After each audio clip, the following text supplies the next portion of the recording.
teatro romano ficou famoso na história e acabou por ser bastante romantizado.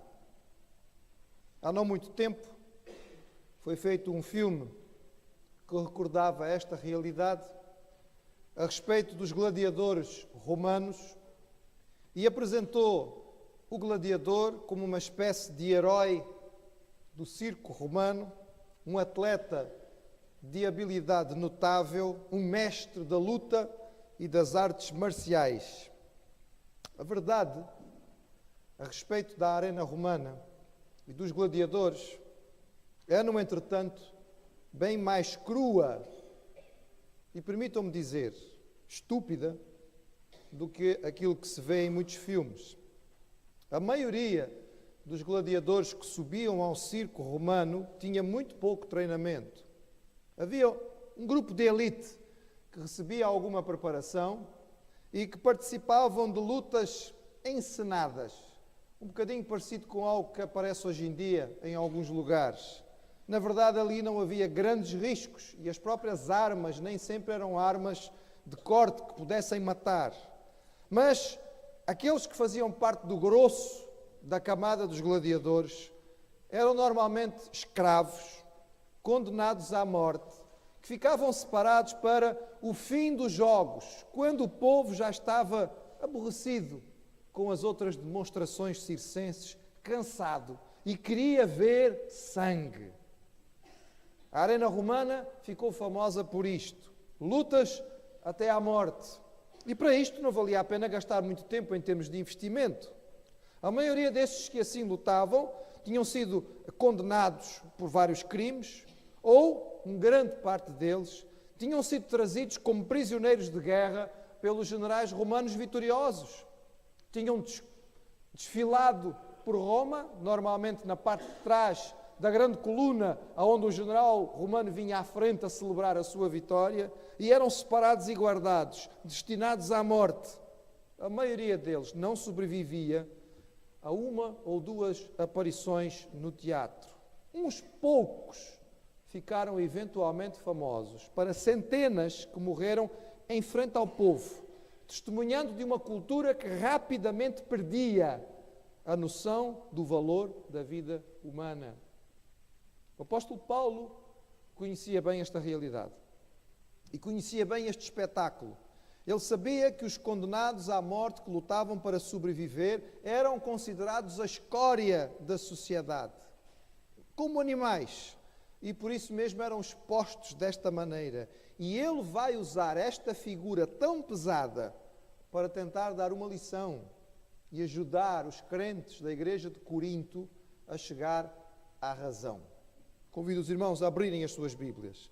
Primeira carta que Paulo escreveu aos Coríntios, capítulo 4.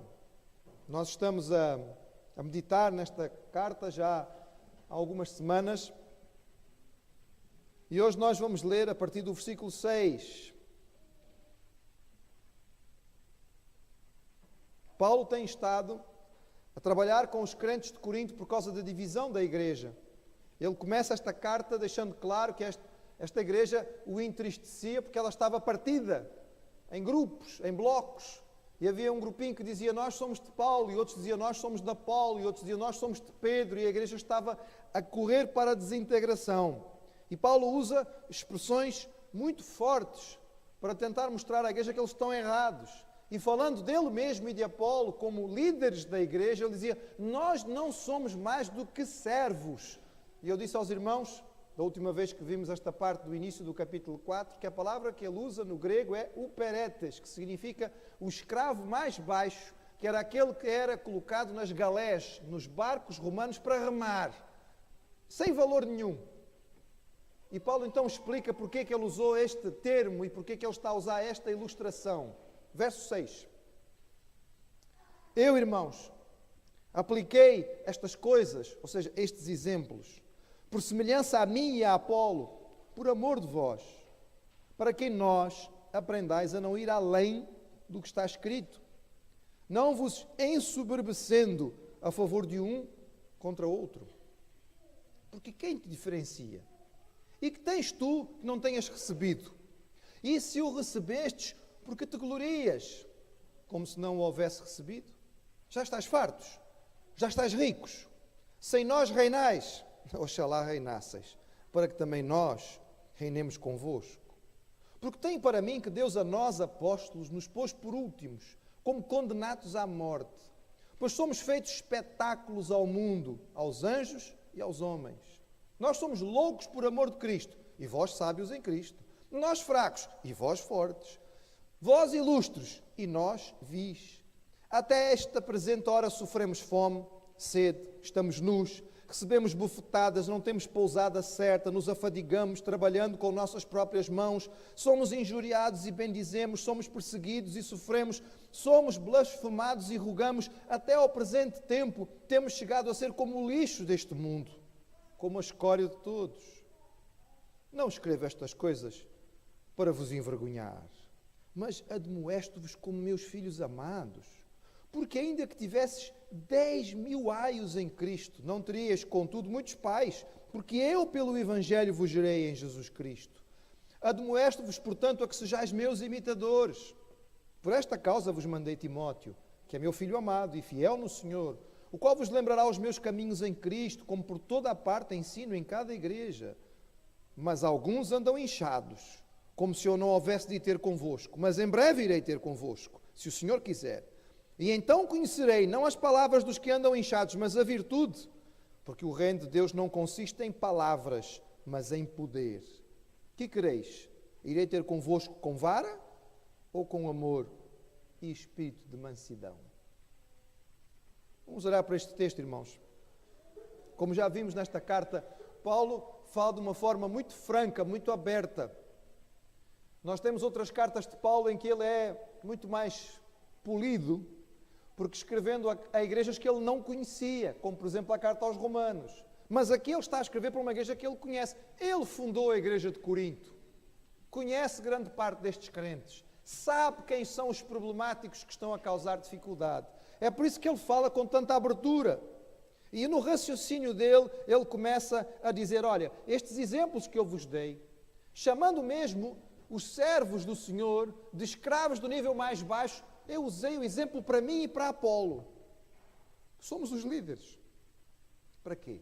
Para que vocês possam compreender que diante do Senhor não há razão para nós nos orgulharmos, porque tudo o que nós temos, recebemos. O que nos torna diferentes? O que faz com que nós sejamos diferentes dos outros, melhores ou piores? Não foi aquilo que nos deram? Não foi aquilo que recebemos de alguma maneira? E se nós recebemos, aonde está a razão do nosso orgulho? Paulo utiliza esta expressão no versículo 5, receberam. O verbo no grego original dá a ideia de algo que foi ofertado, algo que foi oferecido, uma prenda que foi dada. Paulo diz, vocês têm razão para terem orgulho de uma prenda que receberam? Alguém vos deu isto e vocês estão orgulhosos porque receberam uma prenda? Não faz sentido nenhum. E nós poderíamos raciocinar com o apóstolo Paulo, irmãos, e pensar assim, ele tinha realmente toda a razão. Por exemplo, fisicamente, o irmão fisicamente é aquilo que é, a irmã é o que é, porque herdou de alguma maneira. Nós herdamos as características que são consideradas boas. Por exemplo, a beleza. Se alguém é bonito, é porque herdou isso dos seus pais, dos seus avós. Qual é a razão de se estar orgulhoso por ser bonito? Pode, de alguma maneira, fazer-se bonito ou não? Talvez interiormente, mas o seu exterior você herdou. Se é ou se não é, paciência. A sua altura, a cor dos seus olhos, tudo isto lhe foi ofertado. De alguma maneira você ganhou, deram-lhe. Então, por que razão, às vezes, nós somos tão vaidosos com algumas das nossas características físicas? Não é? O que é alto tem muito orgulho porque é alto. O que é bonito tem orgulho porque é bonito. O que tem uma grande cabeleira tem orgulho porque tem uma grande cabeleira. E eu já sei que os irmãos vão rir. O que tem olhos bonitos tem orgulho porque tem olhos... Meu querido, você não fez nada para ter nada disto. Você simplesmente recebeu. Foi uma prenda que recebeu na sua genética. A família que você tem. Há quem se orgulhe na família.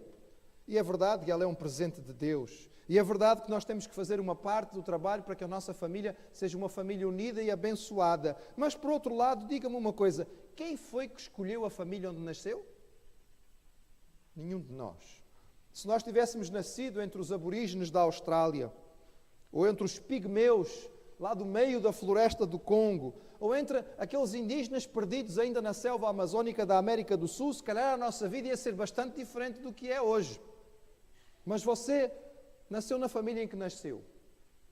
E talvez nunca tenha pensado nisto, mas foi um presente de Deus para si. A família onde você nasceu foi algo que lhe foi ofertado, foi algo que você ganhou. Não há motivo para você ter orgulho nisto. Psiquicamente, se nós nascemos mais ou menos espertos, mais ou menos inteligentes, mais ou menos dotados numa área ou noutra área, esta capacidade em geral foi herdada, muito mais do que adquirida. Não justifica a vaidade. O seu temperamento. Há pessoas que têm um temperamento muito complicado. E há aqueles que por natureza são mansos, tranquilos, sossegados. Isso também vem por herança. Quantas vezes nós olhamos para uma pessoa, vemos o feitio de alguém e dizemos, mas é chapado o avô. Não é? Igualzinho. Quem conheceu o avô sabe que era assim. É exatamente a mesma coisa. Parece fotocópia. Irmãos, nós não herdamos só a cor dos olhos dos nossos antepassados. Intelectualmente. Alguém pode dizer, não, pastor, intelectualmente cada um adquiriu por si mesmo. Procurou, esforçou-se, trabalhou para poder se desenvolver. É assim, meu querido, há uma parte que você pode talvez dizer assim, eu fiz a minha parte. Eu li, eu estudei, eu trabalhei, eu me esforcei, eu fiz cursos, etc. e tal. Mas diga-me uma coisa.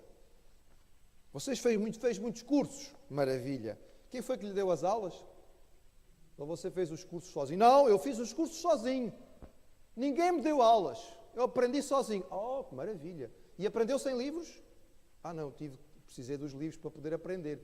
É um autodidata, algumas pessoas dizem. Eu sou um autodidata, aprendi tudo o que eu sei lendo. Pois, mas alguém escreveu os livros que você leu, não é? Alguém precisou ter conhecimento, escrever os livros que você tem, e você tinha que ter recursos para poder comprá-los, para depois então poder ler. Meus queridos, tudo que nós temos, nós recebemos. Espiritualmente, a Bíblia é muito clara quando diz que a salvação vem pela graça que é de Deus. Dom não merecido. E até a fé salvadora, segundo a palavra de Deus, é dom dele. Ele nos dá. Os dons e os talentos que podemos usar na igreja são prenda do Senhor para nós. Aonde está a razão do nosso orgulho? Já contei, e alguns irmãos aqui devem se lembrar desta história, mas alguns que estão aqui acho que nunca ouviram e talvez seja útil para ilustrar e guardarem bem. Quando eu tinha 12 anos, o meu pai me deu a minha primeira carteira.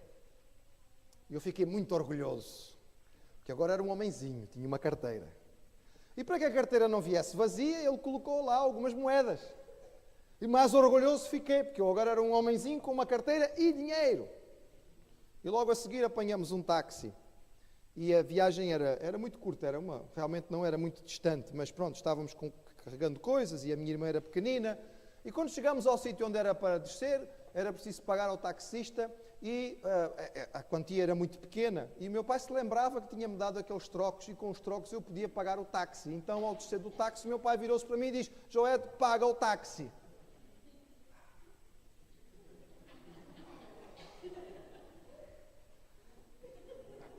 Como alguns jogadores de futebol fazem, irmãos. Eu vou pagar o táxi, entendeu? Eu vou tirar a minha carteira e vou tirar o meu dinheiro para pagar o táxi da viagem dos meus pais. E os irmãos estão a rir porque estão a dizer que coisa tão tola, não é? Tinha acabado de receber, tanto a carteira quanto o dinheiro foi dado. Não havia nenhum motivo para orgulho. Mas nós somos assim, irmãos. Somos assim. Somos tolos.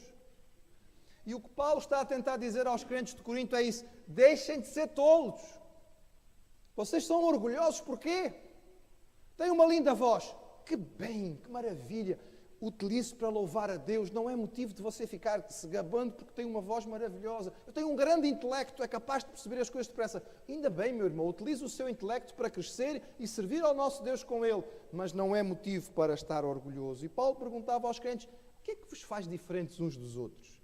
O que é que tu tens que não recebestes? E se recebestes, porque te glorias? E Paulo insiste com estes crentes. E ele diz, vocês já chegaram ao nível máximo, é? Já chegaram ao topo? Já estão fartos, não precisam receber mais nada, não há mais nenhum ensinamento que vocês... Já são ricos, já estão a reinar com Cristo. Só reinaremos com Cristo quando Ele voltar, irmãos. E Ele ainda não veio. Por isso é que Paulo diz, ainda era tão bom que vocês já estivessem a reinar, porque significaria que Jesus já tinha voltado e eu estaria a reinar com vocês. Mas ainda não chegamos lá. Portanto, tenham cuidado de avaliar as coisas apenas pela palavra. No versículo 6 ele tinha dito assim, para que nós aprendais a não ir além do que está escrito. Irmãos, a base para a nossa avaliação não são os nossos sentimentos, não são as nossas opiniões, não são os nossos gostos. A base para a avaliação será aquilo que nós encontramos na Escritura. Se nós queremos avaliar alguém ou alguma coisa, algum ministério, algum valor, nós temos que o fazer comparando com a palavra. Porque quantas vezes nós avaliamos errado porque avaliamos de acordo com o gosto. Eu não vou com a cara do fulano, então eu não quero saber do ministério dele, este ministério não é abençoado. Cuidado. Você pode não gostar da cara dele, pode não gostar da maneira como ele fala, pode não gostar dos fatos que ele veste, mas olhe para a palavra. Verifique pela palavra, porque pode ser que este ministério seja uma grande bênção e você não está a perceber. E não tem nada a ver com o seu gosto. Tem a ver com a maneira como Deus abençoa e a maneira como Ele ensina na sua palavra. E Paulo então, irmãos, vai usar, e ele usava de vez em quando, de um bocado de ironia. Os irmãos percebem que a maioria das afirmações que Paulo está aqui a fazer são afirmações irónicas, não é? Ele diz assim, nós somos loucos. Vocês é que são sábios, não é? Nós, enfim, não temos absolutamente nada e vocês é que têm tudo. E aí ele usa a expressão e a ideia, a imagem que eu disse aos irmãos no início da mensagem. No versículo 9 ele diz, nós fomos feitos espetáculos ao mundo. Ele está a usar exatamente a figura do teatro romano. E ele está a ver os apóstolos como prisioneiros de guerra, condenados a lutar no teatro, na arena romana até à morte, expostos diante de homens e anjos. As duas realidades que existem, visível e invisível, espiritual e material. Ele diz, nós estamos aqui como espécie de gladiadores expostos ao show da humanidade. É como se Paulo estivesse dizendo aos crentes de Corinto, vocês são os grandes generais, não é? Os grandes chefes militares vitoriosos que vão na frente do cortejo de vitorioso. E nós somos os condenados à morte que vimos no fim. A ironia, irmãos. Paulo está a usar de algum sarcasmo para chamar, para tentar despertar estes crentes. Ele diz, nós, os apóstolos, somos loucos. A palavra que ele usa é sem cabeça. Somos fracos. A palavra no original é a palavra que depois dá origem na nossa língua portuguesa à palavra astenia, que é quando alguém está mesmo tão fraco que não tem força para fazer nada, é mesmo débil fisicamente falando. Ele diz, desprezados, vis, sem honra, sem louvor. E vocês não, vocês é que são sábios, são sagazes, são inteligentes, são cheios de energia e ilustres. A palavra endoxos significa digno de louvor. É claro que Paulo está a fazer um contraste, para que ver se os crentes de Corinto dão uma acordada, se eles percebem desta maneira dura de Paulo falar, o quanto eles estão a ser tolos na sua forma de avaliar e de diferenciar a igreja. Realmente a vida dos apóstolos era uma vida dura, irmãos. Era uma vida cansativa. Eles tinham poucos recursos, viviam com meios limitados.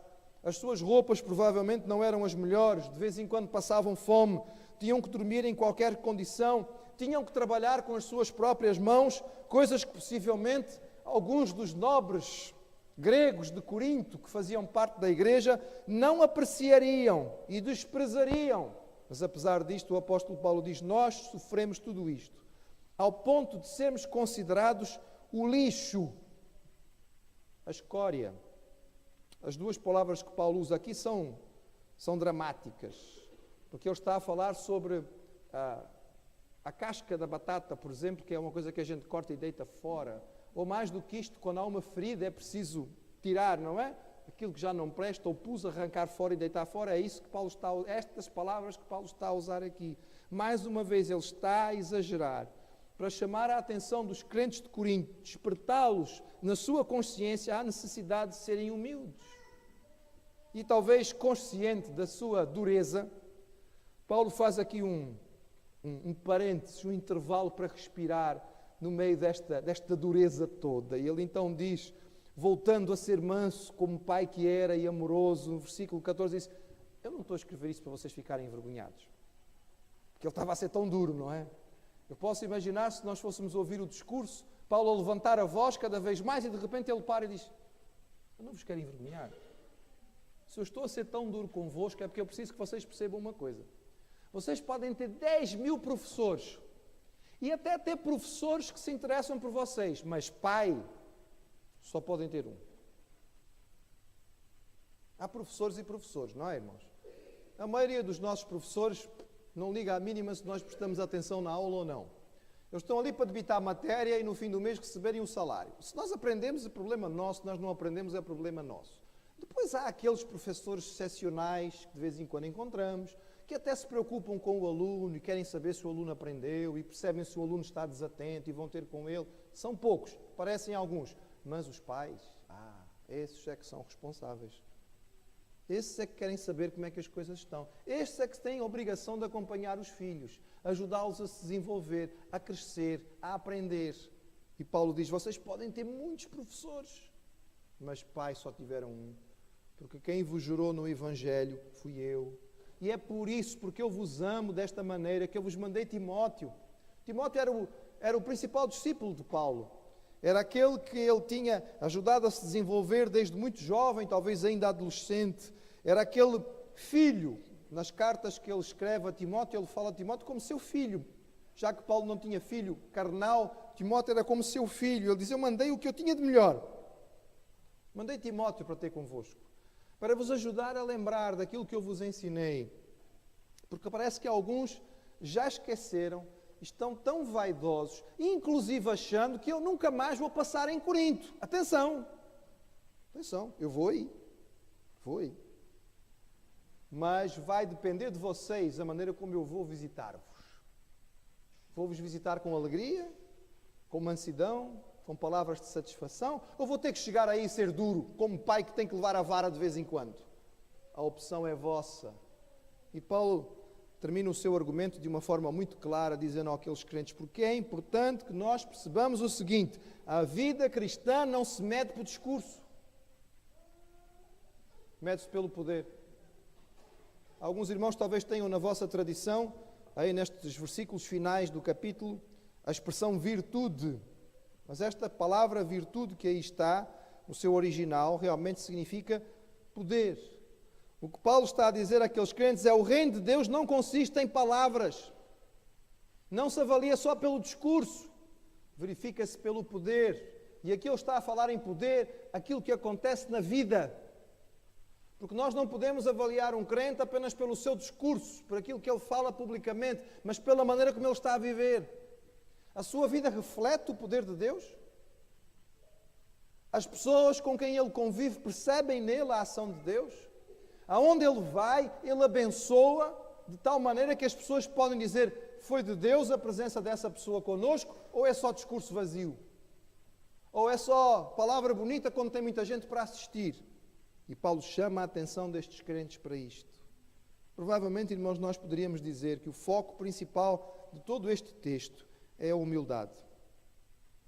O orgulho, alguns já disseram, é o pecado favorito do inimigo, se é que isso pode existir. Pois desvia o homem, o orgulho desvia o homem, na posição em que ele pode ser abençoado. Não há como ser salvo sem humildade. A maioria dos homens não se salva porque não consegue se humilhar, a ponto de reconhecer que não tem capacidade própria para chegar à sua salvação. Daí que a salvação é tão difícil para alguns. Não, mas eu não posso me salvar a mim mesmo. Mas não, deve haver alguma coisa que eu possa fazer. Talvez seja muito difícil, mas deve haver alguma coisa. Não há nada que você possa fazer. Não é aquilo que você pode fazer, é aquilo que Deus fez. Não é aquilo que você pode sacrificar, é o que Jesus sacrificou. Não é a vida que você pode viver, é a morte que Ele morreu. Isto nos humilha, isto nos põe lá embaixo. Mas, irmãos, não há salvação enquanto nós não nos arrependemos dos nossos pecados e, humilhados, reconhecemos a nossa incapacidade. Não há bênção sem humildade. Não há como sermos bênção na vida da nossa igreja no ministério, na vida da nossa família, no nosso casamento, entre os nossos colegas, enquanto nós não reconhecemos que nós sozinhos somos fracos, falhos, difíceis, complicados. E precisamos do Senhor a cada passo para nos guiar, nos moldar, nos enriquecer, nos usar. O orgulho desviara os crentes da igreja de Corinto e estava a dividir a igreja. E Paulo chama estes crentes à humildade, usando o exemplo dos apóstolos, o seu próprio exemplo, e ajudando estes crentes a ter a perspectiva certa a respeito de quem nós somos diante de Deus. O seu apelo, o apelo que Paulo faz aos coríntios, é um apelo constante para todos os crentes, todas as igrejas, em todos os tempos, que desejam seguir fielmente ao Senhor. Para nós, será bom que ouçamos o apelo que o apóstolo Paulo faz e reconheçamos nós também que nada temos que não tínhamos recebido. E por isso não existem razões para orgulho, mas para humildemente louvar, agradecer e a cada passo dizer ao Senhor: Senhor, a Ti eu consagro aquilo que tenho, porque o pouco que eu tenho vem de Ti, eu devolvo a Ti para que Tu possas usá-lo da melhor maneira. E de alguma maneira, Senhor, pela Tua graça e pela Tua misericórdia, fazer com que aquilo que eu coloco nas Tuas mãos seja bênção para os que estão à minha volta.